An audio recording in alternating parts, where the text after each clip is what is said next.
Ahora sí, recuerden que estábamos en el versículo 9. En el versículo 9 hablábamos acerca de dándonos a conocer el misterio.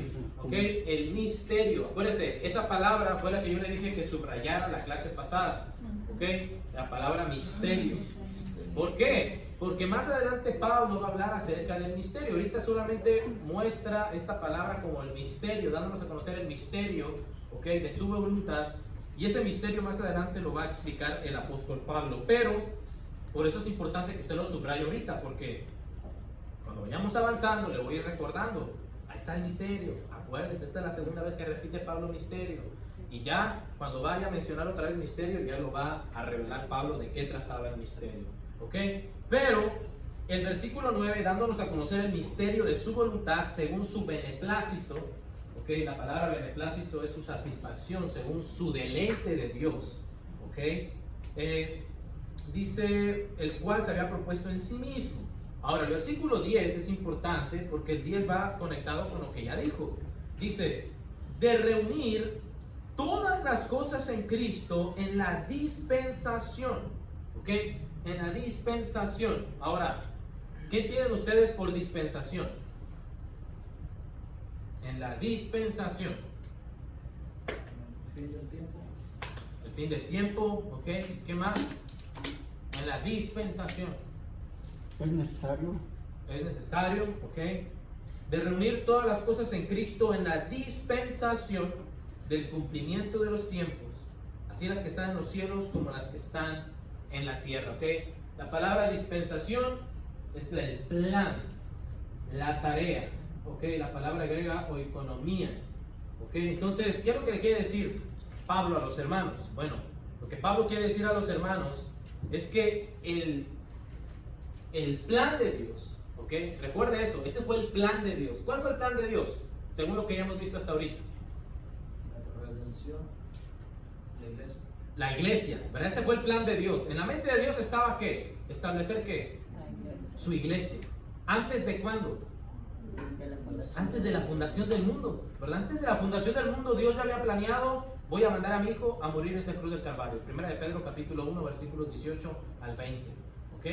Entonces, en la mente de Dios estaba eso, salvar al hombre por medio precisamente del sacrificio de Cristo. Ese era el plan de Dios, ese era el trabajo de Dios, la tarea de Dios. Y dice Pablo a los hermanos en el versículo 10, de reunir todas las cosas en la dispensación, en el plan, ¿ok?, del cumplimiento, dice ahí, del cumplimiento de los tiempos. Ahora bien, cumplimiento habla de una terminación, de una plenitud, de algo que ya se va a completar, ¿ok? Entonces, Pablo dice, hubo un plan, hubo una tarea que Dios había propuesto y va a llegar el momento en el que se termine, en el que se acabe. Y luego dice el versículo 10, del cumplimiento de los tiempos, así las que están en los cielos como las que están en la tierra. ¿Ok? Ahora, viene la pregunta del millón. Viene la pregunta del millón. Esta es una buena pregunta. ¿A qué se estará refiriendo Pablo cuando dice de reunir todas las cosas en Cristo? ¿Se referirá al fin del mundo? No, ¿O se referirá al establecimiento de la iglesia? ¿O se estará refiriendo, mande?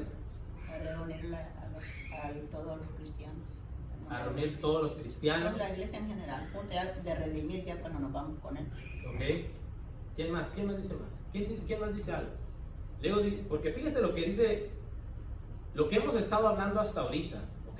Recuerda el contexto. El contexto nos va a hablar Pablo de lo que está diciendo. ¿De qué está hablando Pablo? De lo que hemos visto hasta ahorita, ¿de qué está hablando Pablo? ¿Del fin del mundo? Pablo no está hablando del fin del mundo, ¿o sí? En la mente de Pablo no está hablando del fin del mundo. En la mente de Pablo está hablando de la iglesia. Está hablando de la iglesia. Acuérdese, versículo 7, en quien tenemos redención por su sangre, el perdón de pecados según las riquezas de su gracia. Versículo 8, que hizo sobreabundar para con nosotros en toda sabiduría e inteligencia.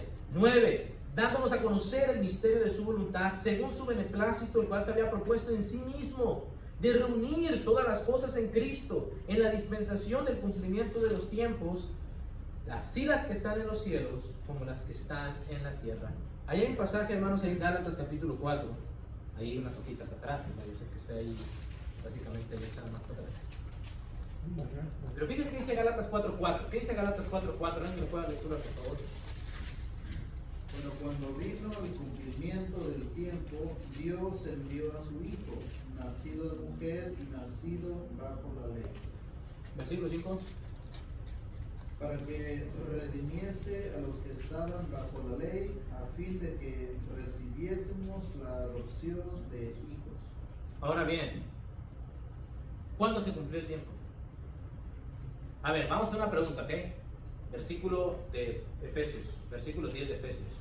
De reunir todas las cosas en el cumplimiento de los tiempos. La pregunta es, ¿ya se cumplió? Pablo, según Pablo, ¿ya se cumplió o apenas iba a cumplir?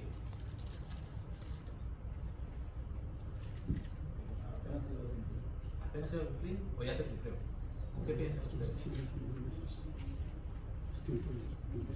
¿Ya se cumplió? Pues ya se cumplió, ¿verdad? ¿Qué dice Gálatas 4:4? El pasaje que leímos. Cuando vino el cumplimiento, ¿de qué? ¿Qué fue lo que hizo Dios? Envió a su Hijo. ¿Ok? ¿Cuál fue el propósito de enviar a su Hijo? Ya lo dijo, ¿verdad? Para que redimiese a los que estaban bajo la ley. Entonces, Pablo, hermano, obviamente está hablando como si fuera en un tiempo pasado, pero le está haciendo entender a los hermanos, el cumplimiento de los tiempos ya llegó, ya está aquí, ya vino. ¿Ok? ¿Cuándo vino? Cuando Cristo vino a morir en esa cruz del Calvario, se reunieron todas las cosas en Cristo, las que están en los cielos y las que están en la tierra. ¿Por qué? Porque fíjese lo que dice versículo 11. ¿Alguien que le pueda lectura al 11? En él, asimismo, tuvimos herencia, habiendo sido predestinados conforme al propósito del que hace todas las cosas según el designio de su voluntad. Gracias, hermano. Ahí vuelvo a repetir la palabra que predestinado. ¿Ok? Ahora fíjese, ¿cuál fue el propósito de reunir todas las cosas en Cristo? Cuando vino el cumplimiento de los tiempos, las que están en los cielos como las que están en la tierra. Y luego algo muy interesante, porque dice ahí, versículo 11, en él, ¿qué dice ahí? Así no tenemos. Pero fíjese algo muy importante, ¿ok? ¿Usted quiere una herencia? ¿Usted quiere la herencia? Amén. ¿Usted quiere la herencia o no quiere la herencia? Más o menos. Amén. La mitad. No, la herencia completa. Un cuarto. No. Reparte la herencia. Ahora, pero fíjese una cosa importante. ¿Dónde va a obtener usted esa herencia? Versículo 11, ¿qué dice? La primera palabrita. En él mismo. En él. La primera frase. En él. mismo. Entonces, usted, hermana Ana, quiere la herencia. Amén. Tiene que estar en quién? En Cristo. En Cristo. ¿Cómo viene a ser añadida al cuerpo de Cristo? A través del arrepentimiento y el perdón de pecados por el bautismo. ¿Dónde dice eso? Bueno, dice en Hechos 2:37. No es cierto. ¿Y dónde dice eso? Eso habla del sermón de Pedro hacia los judíos, ¿verdad? Y donde dice que se compungieron de corazón. Ajá, Y- pues eso me lo sé de memoria. Seguro. ¿Ok? Por eso. ¿Dónde está? ¿El qué? Yo sé que el hermano Hugo se lo sabe. ¿Cuál es? ¿Cómo ser añadidos en Cristo? Gálatas 3:27. Gálatas 3:27, hermanos. Gálatas 3:27, ese pasaje no se les puede olvidar por nada del mundo. Porque todos los Ok. que habéis sido bautizados en Cristo estáis. Y todos los que habéis sido bautizados en Cristo, De en Cristo estáis Está revestidos. revestidos. Y todos los que habéis sido bautizados dentro de Cristo. ¿Ok? Entonces, ¿cómo entro en Cristo? Por medio del bautismo. ¿Ok? Es la única manera, la única forma, el único método. Recuerden que yo le he dicho en varias ocasiones que el creer me acerca al reino, pero el obedecer nos introduce en el reino. ¿Ok? Acuérdense, el creer me acerca a la iglesia, pero el obedecer me introduce en la iglesia. Entonces, el versículo 11, en él, asimismo tuvimos herencia. ¿Cuál es la herencia, hermana Ana?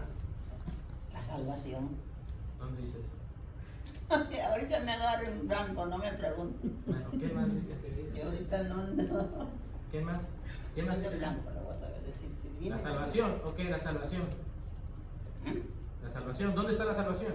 ¿Aquí en la tierra, en el cielo? Pues en Cristo. ¿Dónde dice eso? pues aquí lo acabamos de ver. Sí, ¿verdad? La hermana Wendy. En quien tenemos una herencia. ¿Cuál herencia? Amén. En Él. Vamos a 1 de Pedro capítulo 1, versículo 3 y 4. Bendito sea Dios y Padre.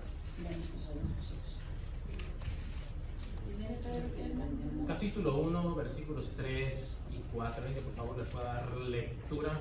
Bendito el Dios y Padre de nuestro Señor Jesucristo, que según su gran misericordia nos hizo renacer para una esperanza viva por la resurrección de Jesucristo de los muertos, para una herencia incorruptible, incontaminada, inmarcesible, reservada en los cielos para vosotros.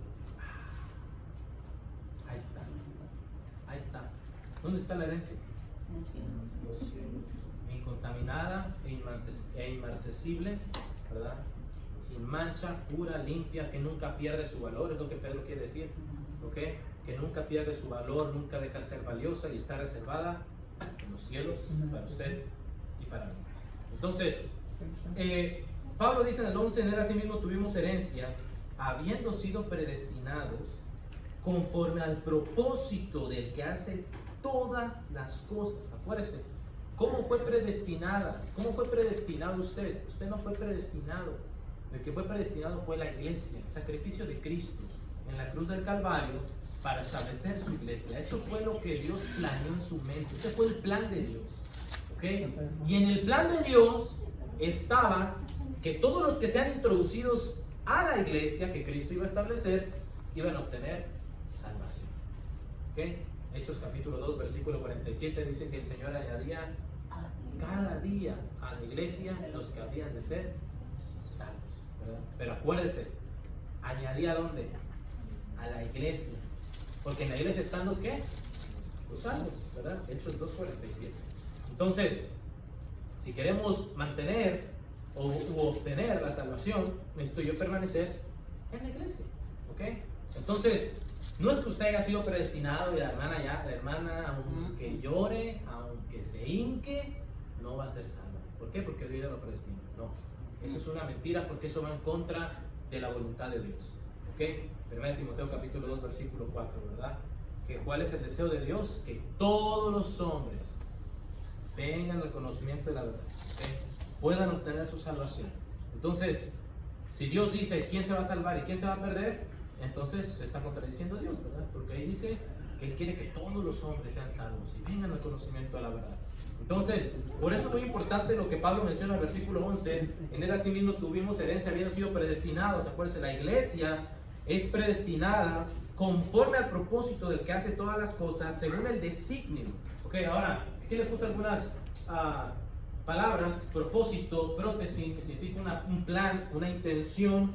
Ok, lo que dice el versículo 11, al propósito, al plan, a la intención que él ya tenía del que hace todas las cosas. El que hace todas las cosas sigue siendo nuestro Dios, ok, según el designio, según el consejo, el plan. Otra vez Pablo vuelve a mencionar de un plan, ok, Pablo vuelve a mencionar de una tarea, Pablo vuelve a mencionar de algo que Dios ya tenía en su mente, y luego dice el versículo 11, de su voluntad. Acuérdense, ¿por qué Dios mandó a su hijo? Por su voluntad. ¿Se lo merecía, hermana Ana? Se lo merecía. Nadie lo merece. ¿Pero por qué lo mandó? Porque así lo había predestinado. Es su voluntad de Dios. El designio según el plan de su voluntad. ¿Quién estamos para cuestionar a Dios de por qué lo hizo? No. ¿Por qué lo mandó en ese tiempo, en el cero? ¿Por qué no lo mandó en el 2021 a Cristo? ¿Por qué no lo mandó? Dios sabe. El cumplimiento de los tiempos fue cuando, hace más de 2000 años. Ese fue el cumplimiento de los tiempos. ¿Okay? No sabemos por qué Dios no lo mandó en este tiempo, por qué Dios lo tuvo que haber mandado ese tiempo, por qué Dios no lo mandó antes, cuando estaba Alejandro Magno, Alejandro Grande. ¿Por qué no lo mandó Dios? Dios sabe. Este fue el momento. Y este fue el momento que Dios estableció. ¿Okay? Entonces, por eso nadie puede cuestionar a Dios. ¿Por qué Dios hace las cosas como las hace, como quiere hacerlas? ¿Okay? Pero lo importante es que nos apeguemos a su voluntad. Ese fue el plan de Dios. Versículo 12. El propósito de los que somos predestinados. Acuérdense, la iglesia fue predestinada. Usted está en la iglesia, por lo tanto forma parte de estos predestinados. Y dice el 12, el propósito, a fin que seamos para alabanza de su gloria. Nosotros, dice Pablo, los que primeramente esperábamos en Cristo. ¿Okay? El propósito, recuerden que ya habíamos hablado de alabanza. Alabanza, la palabra griega epainon, que significa elogios. ¿Okay? La palabra alabanza también, a fin de que seamos para elogios de su gloria. ¿Okay? Nosotros, acuérdense, los que ya han obedecido el Evangelio, los que primeramente esperábamos en Cristo. ¿Usted espera en Cristo, hermano? Sí, sí espera en Cristo. Entonces usted forma parte de estos elogios de la gloria de Dios. ¿Okay? De esa alabanza de la gloria de Dios. Eso es lo que Pablo quiere decir. Nosotros somos parte de esa alabanza. Nosotros somos parte de esa gloria. ¿Gracias a qué? A que esperamos primeramente en Cristo. Eso es muy importante.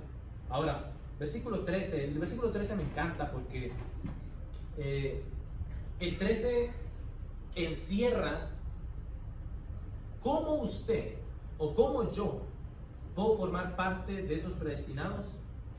El 13 me dice cómo formo yo parte de esos alabados, de esos que son elogiados. ¿Ok? El 13 me dice a mí cómo obtengo yo esa redención del versículo 7. Y nuevamente el 13 me dice a mí cómo es que soy escogido en Él antes de la fundación del mundo, versículo 4, para que fuésemos santos y sin mancha delante de Él. Y el 13 es el versículo, hermano, sumamente importante que encierra todo lo que Pablo ha mencionado hasta ahorita. ¿Okay? Y dice el 13, en Él, recuerden quién es Él. En Cristo. ¿Okay? Vosotros, habiendo ¿qué? Oído. ¿Qué escucharon? La palabra. La palabra de verdad. ¿Ok? La palabra. ¿Cuál es la palabra de verdad, hermana Ana? Ahí dice, ¿verdad? Ahí dice el versículo. No tiene que ir muy lejos. El versículo te está diciendo qué es la verdad. La verdad es el evangelio de vuestra salvación. ¿Qué es el evangelio? ¿Ah? ¿Dónde?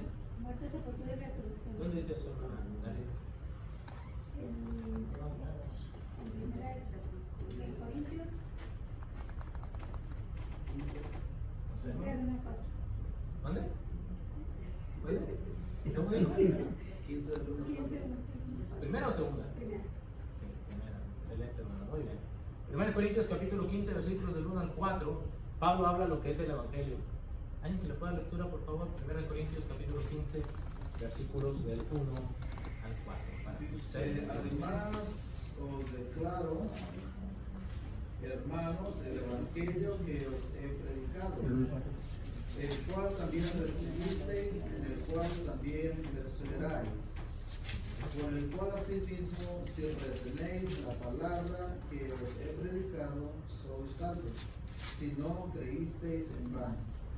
Porque primeramente os he enseñado lo que asimismo recibí, que Cristo murió por nuestros pecados conforme a las Escrituras, y que fue sepultado y que resucitó al tercer día conforme a las Escrituras, y que apareció a Cefas y después a los 12, después apareció a más de 500. Ahí está bien. Gracias. Ahora bien, ahí dice Pablo, ¿verdad? ¿Qué es el Evangelio? Muerte, sepultura y resurrección de Cristo. Claro que la palabra Evangelio como tal, el significado de la palabra Evangelio son buenas nuevas, buenas noticias. ¿Okay? Entonces, recuerde, son cosas diferentes. Si le preguntan qué significa la palabra Evangelio, pues usted va a decir buenas nuevas, buenas noticias. ¿Okay? Pero si le preguntan qué es el Evangelio, eso es algo muy distinto. ¿Okay? ¿Qué es el Evangelio? Es muerte, sepultura y resurrección de Cristo. ¿Okay? De una manera resumida, claro que tiene que ver muchas cosas más, pero Pablo lo trata de resumir de esa manera. ¿Okay? Entonces, acuérdese, no se vaya a confundir. ¿Okay? Cuando le pregunten qué significa, eso es algo muy distinto. Entonces, me gusta lo que Pablo dice, porque dice en el 13, en él también vosotros, habiendo oído, acuérdense la palabra oír, siempre regularmente cuando el Nuevo Testamento habla de oír, significa recibir noticias con mucha atención, o sea, prestar suma atención, ¿ok? Prestar oído a este tipo de cosas. Y por eso dice Pablo, habiendo oído, habiendo recibido esta noticia con mucha atención, la palabra de verdad, acuérdense, la palabra de verdad es el evangelio de vuestra salvación. Y por eso me encanta lo que Pablo dice acerca del evangelio, porque recuerde que el poder para salvar al hombre no radica en el hombre, sino radica ¿dónde? En el evangelio. Por eso dice Pablo ahí, el evangelio de vuestra salvación. Romanos capítulo 1, versículo 16, ¿qué dice? No me avergüenzo del evangelio de Cristo. Porque es poder de Dios para salvación. Perfecto. Al judío primeramente y también al griego. Entonces, ¿qué es lo que quiero decirles? ¿Qué es lo que Pablo quiere mencionarles? El poder para salvar al hombre radica precisamente en la palabra, en el evangelio. Que no es que el hermano Gregorio sea muy bueno, muy elocuente. No es que el hermano tal sea muy bueno, muy elocuente, sino es la palabra de Dios la que tiene el poder. ¿Ok? Hebreos capítulo 4, versículo 12. Porque la palabra es viva. ¿Y qué más? ¿Y más qué? ¿Más cortante que? Una espada de dos filos. ¿Qué? Una espada de dos filos. Sí, pero ¿qué más? Que penetra hasta partir el alma, los tuétanos, las coyunturas. Sí. ¿Ok? Y discierne las intenciones del corazón. Ahora, ¿qué es lo que le quiero decir? El autor de los Hebreos habla de qué. ¿Dónde está el poder? Para quebrar al hombre en la palabra. La palabra es viva y eficaz, ¿verdad? No habla de que el autor de los Hebreos, no es que yo soy muy bueno, no. La palabra es el que tiene el poder. Entonces, fíjese lo que dice el 13. El evangelio de vuestra salvación, y habiendo creído en él, usted dirá, bueno hermano, pero en ese versículo no dice nada del bautismo. Porque la realidad es que no dice el bautismo. ¿Okay? Esa es la realidad, no habla del bautismo. Pero, aquí viene el gran pero, hermanos, el creer hace obedecer al hombre. El creer, recuerde usted, va a hacer que usted dé el siguiente paso, o que esa persona dé el siguiente paso para el perdón de sus pecados. De hecho, obviamente usted puede mirar en el libro de los Hechos capítulo 19, que fue la primera vez que Pablo se presenta a Éfeso. Usted lo puede leer, es un capítulo bastante extenso, por eso no le doy lectura. Pero en realidad, hermanos, miramos cómo Pablo en ese capítulo se topa, o se encuentra más bien, con los discípulos de Juan el Bautista. ¿Okay? Y Pablo les pregunta a ellos, ¿ya recibieron el Espíritu Santo? Y los discípulos de Juan el Bautista, no sabíamos ni siquiera que había Espíritu Santo. Y le dice Pablo, pues si quieren recibirlos tienen que bautizar. ¿Y qué dice la palabra de Dios? Bueno, ahí lo que hace es que los vuelve, ¿verdad?, a bautizar. Entonces, para que ellos puedan recibir el Espíritu Santo, ¿verdad? Entonces, ¿qué es lo que les quiero decir yo con esto? Bueno, nosotros, hermanos, intuimos precisamente por esto, porque el creer nos hace obedecer. Porque el versículo 13 aún no acaba, pero el 13 dice, habiendo creído en Él, fuisteis sellados con el Espíritu Santo de la promesa. Recuerde, ¿cómo usted viene a ser sellado con el Espíritu Santo? Está del lado. Por medio del bautismo. No hay otra manera de recibir el Espíritu Santo si usted no se bautiza. ¿Y cómo sabemos eso? Ahí están las conversiones del libro de los Hechos. En todos, primero se tienen que bautizar y luego recibirán el don del Espíritu Santo, a excepción de Cornelio, de Hechos capítulo 10, que primero recibe el Espíritu Santo y después se bautiza. Pero todos los demás ejemplos se bautizan, reciben el Espíritu Santo. Es un mandamiento. Entonces, por eso le digo, es muy importante mirar esto, porque si yo quiero formar parte de los predestinados, si yo quiero formar parte de los que de los redimidos, si yo quiero formar parte de los alabados, de los elogiados, si yo quiero formar parte de los que según fuimos escogidos en Él antes de la fundación del mundo, necesito ser yo sellado con el Espíritu Santo. Estamos viendo el libro de Apocalipsis en los domingos, y en Apocalipsis capítulo 7 que es uno de los capítulos más controversiales para los testigos de Jehová, ¿verdad? Porque habla de los 4 ángeles, ¿verdad? Y de los 144,000. Pero esa parte de Apocalipsis capítulo 7 habla de que el ángel iba a sellar, ¿ok? Iba a sellar. Vamos a Apocalipsis capítulo 7, hoy tenemos un poquito de tiempo. No quiero pasarme del tiempo.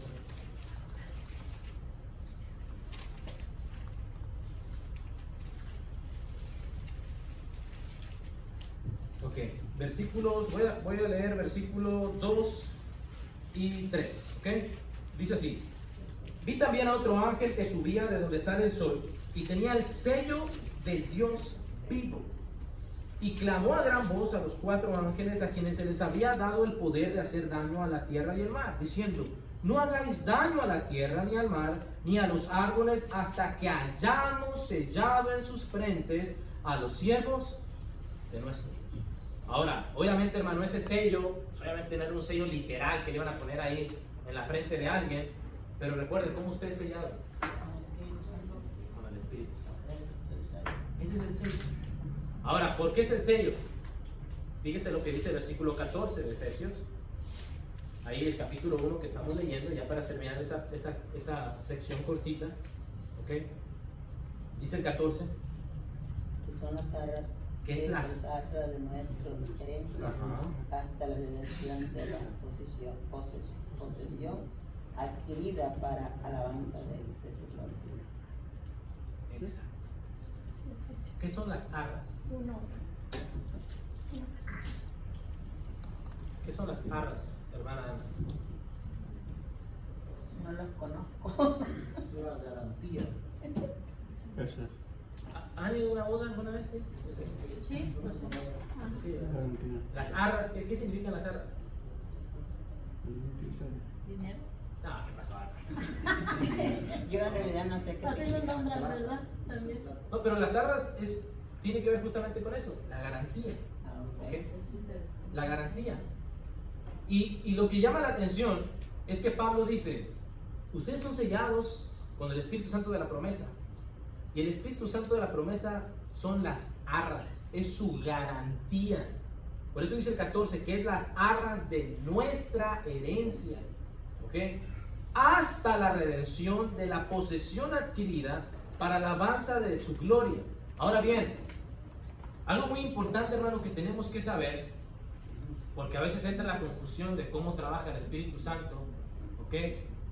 El Espíritu Santo, esta es una de sus funciones. ¿Ok? Una de las funciones del Espíritu Santo es precisamente ser la garantía de usted, ser mi garantía, ser su garantía. ¿Ok? Por ejemplo, si usted compra una tele y le dice: esta es la garantía ahí adentro. ¿A qué se refiere con eso de que esta es la garantía ahí adentro?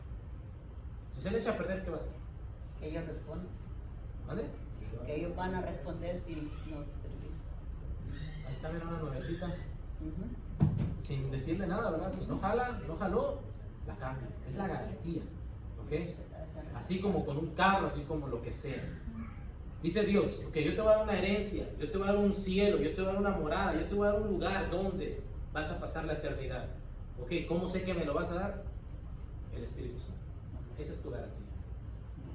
Esa es tu garantía de que vas a recibir eso que te estoy diciendo. Por eso dice Pablo: hasta la redención de la posesión adquirida para la alabanza de su gloria. Pablo está hablando, ahora sí, Pablo está hablando de aquellas moradas, ¿verdad? Cuando nosotros podamos tomar esta herencia. Aún no la tomamos, ¿verdad? Pero esperamos algún día poder tomarla. Amén. Entonces, pero para poder tomarla, necesita usted ser uno de los sellados. Si uno es de los sellados por el Espíritu Santo, no la va a poder.